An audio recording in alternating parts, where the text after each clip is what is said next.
Salut à tous, Kwame Sport. J'espère que vous allez bien, peu importe l'heure et l'endroit où vous regardez cette vidéo. Avant de commencer, cliquez sur like, abonnez-vous et activez la cloche de façon à être tenu au courant quand je posterai de nouvelles vidéos. Jermell Charlo. Jermell Charlo, des jumeaux Charlo, l'ancien champion incontestable de la catégorie light middleweight. Qu'est-ce qu'il a fait d'autre encore?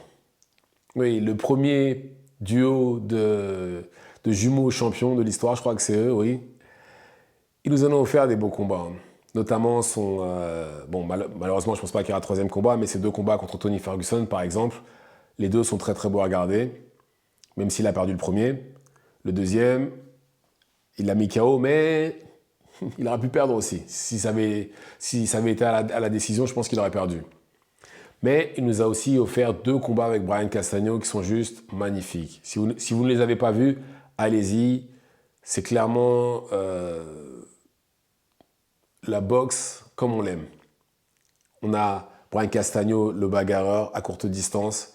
Et on a Jermell Charlo qui plus ou moins, non même pas plus ou moins, qui au début se bagarrait avec Brian Castagno.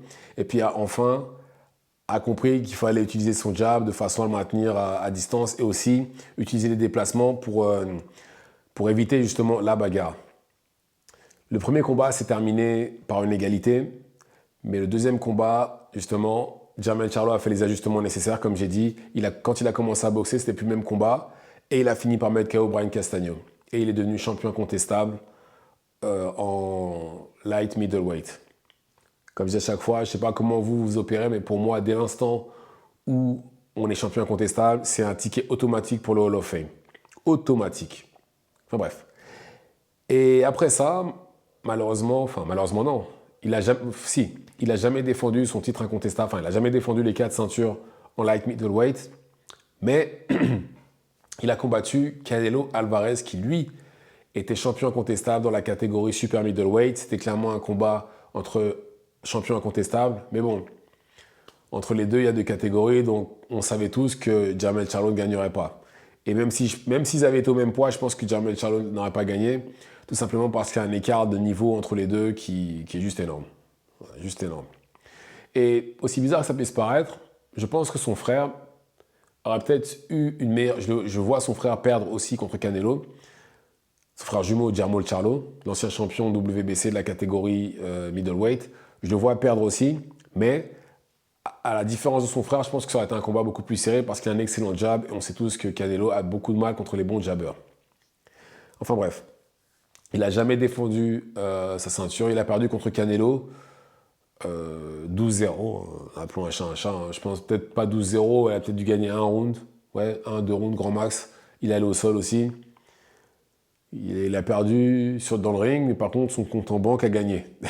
Il a dû prendre 10 millions après avoir combattu Canelo. Comme tout le monde, je crois que c'est l'équivalent du SMIC pour un combat Non, Canelo, c'est pas le SMIC, qu'est-ce que je raconte?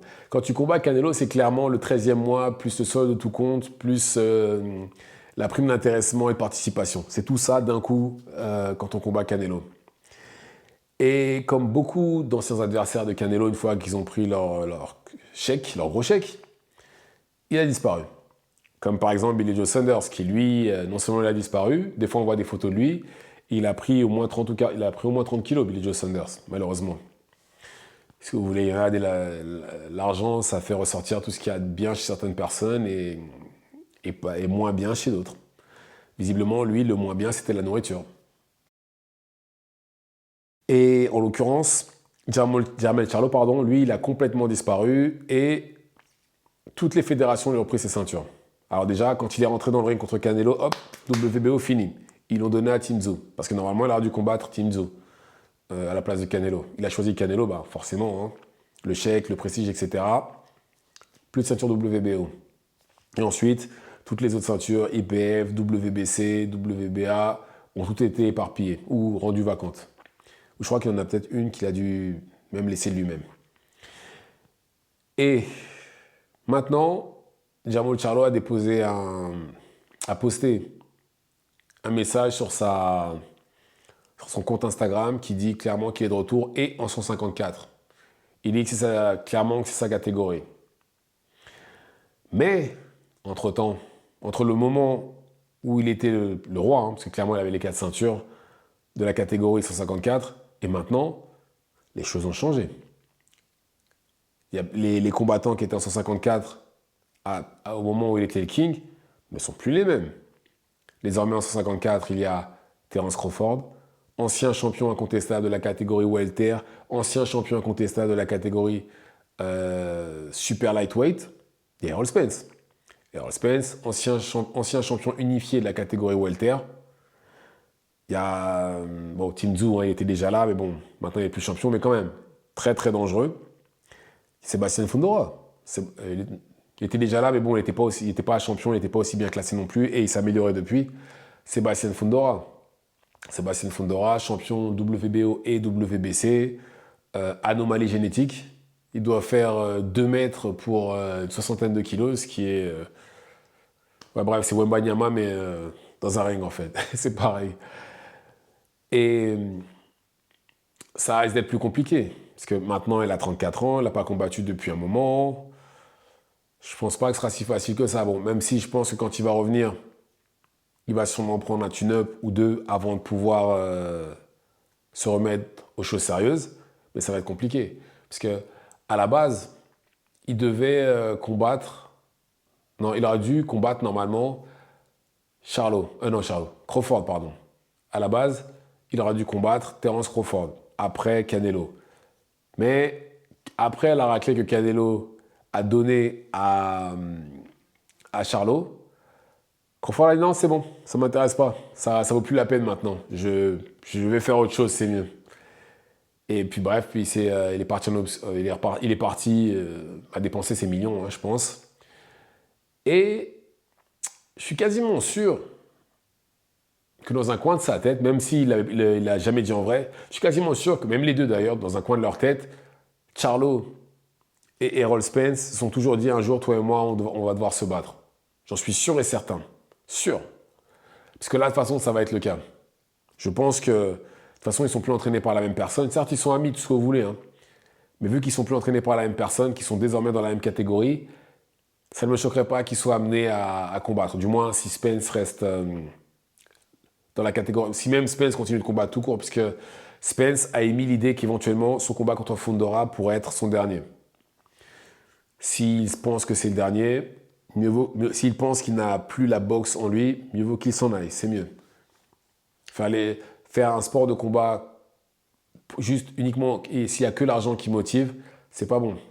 C'est comme ça qu'on fait n'importe quoi et il faut pas oublier qu'il y a possibilité d'avoir des dommages indélébiles à cause des sports de combat. Mais en tout cas, voilà, je pense que si, en tout cas, Crawford, Charlo et Spence restent dans la même catégorie, il y a de grandes chances qu'ils combattent. Il y a de grandes chances que ça arrive. Et ce sera un beau combat, parce qu'il ne faut pas oublier que ce sont quand même des sparring partners de base. Ils ont boxé dans la même salle pendant des années. Magnifique. Tim Tszyu, pour être un combat très difficile pour Charlo. Tim Tszyu, gros puncher, met la pression tout le temps et bon techniquement aussi. Ça pourrait être compliqué pour lui. Ou même pas, il y en a un que j'oublie aussi, Virgil Ortiz. Virgil Ortiz aussi pourrait être dangereux, et très dangereux d'ailleurs pour tout le monde, pas que pour Charlo, même pour tout ce qui est Spence, Crawford, etc. Virgil Ortiz est très dangereux.